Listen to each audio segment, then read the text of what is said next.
I'm Phil Neve for WRCO News. Former President Donald Trump is in Wisconsin today for a rally that's intended to focus heavily on the economy, marking his first trip to Mosinee in the mostly rural central part of the key battleground state. Trump and Vice President Kamala Harris have been talking more about their plans for the economy in the week leading up to Tuesday's presidential debate. Minnesota Governor Tim Walz was in Milwaukee on Monday for the Democrats, where he spoke at a Labor Day rally organized by unions, and President Joe Biden was in rural western Wisconsin on Thursday, his first visit to the state since dropping out of the race. Wisconsin, where 4 of the past 6 presidential elections have been decided by less than a percentage point, is once again expected to be tight. The latest Marquette University Law School poll, conducted July 24th through August 1st, showed the presidential race in Wisconsin to be about even. Wisconsin health officials have initiated a recall of eggs following an outbreak of salmonella infections among 65 people in 9 states that originated on a Wisconsin farm. The Wisconsin Department of Health Services said Friday that among those infected by salmonella are 42 people in Wisconsin, where the eggs are believed to have been sold. The department says the eggs were distributed in Wisconsin, Illinois, and Michigan through retail stores and food service distributors. The recall includes all egg types such as conventional, cage-free, organic, and non-GMO carton sizes, and expiration dates in containers labeled with Milo's Poultry Farms or Tony's Fresh Market. The department advises anyone who ate the eggs and is experiencing symptoms to contact a healthcare provider. Symptoms include diarrhea, abdominal pain, fever, and vomiting lasting for several days.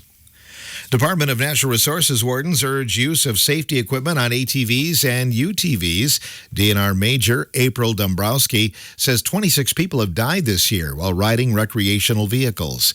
Most of them were not wearing seatbelts or helmets when they died. Dombrowski says ATV, UTV drivers and passengers need to be sober, wear helmets, and know how to ride safely before getting in that seat. The Richland County Fair continues tonight.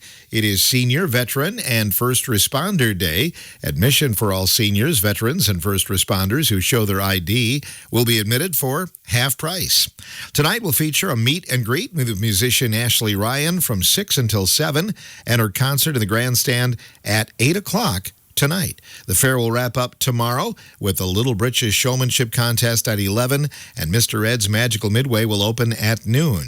Those traveling to the fairgrounds are reminded that there is still construction going on 8th, 9th, and Park Streets. Even though the streets are passable, you are encouraged to use Highway 80 to Industrial Drive and then County AA to the fairgrounds. If you're a farmer or other operator, you may have been asked to take part in a survey to gather in-depth information about the use of conservation practices on cultivated cropland.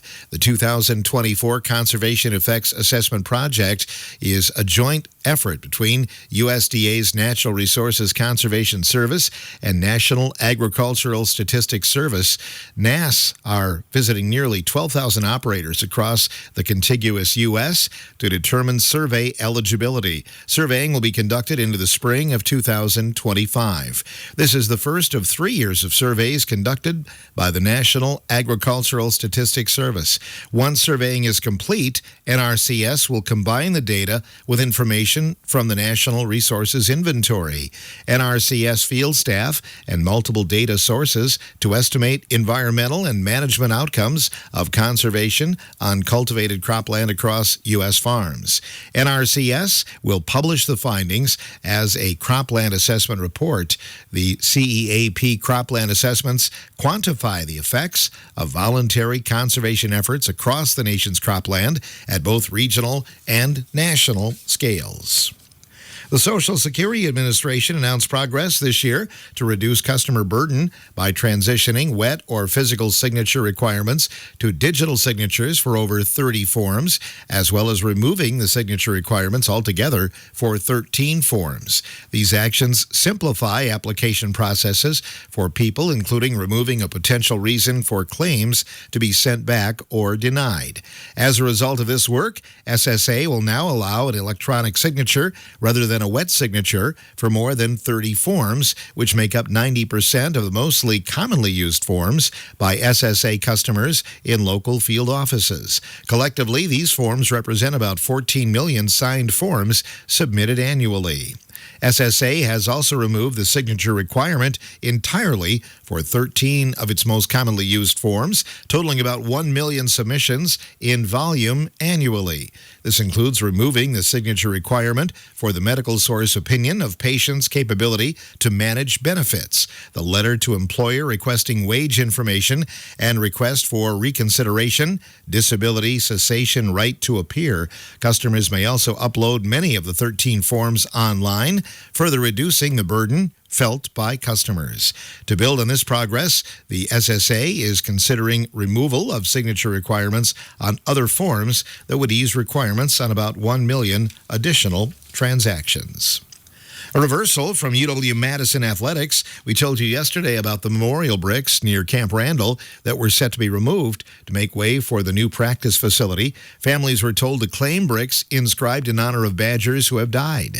These families were upset. Now UW Athletics has changed course. They're going to allow people to choose whether the bricks in memory of their loved one get put into a new display or they can choose to take them home. They don't know how they'll be displayed just yet, but Athletic Director Chris McIntosh promises none will be thrown away.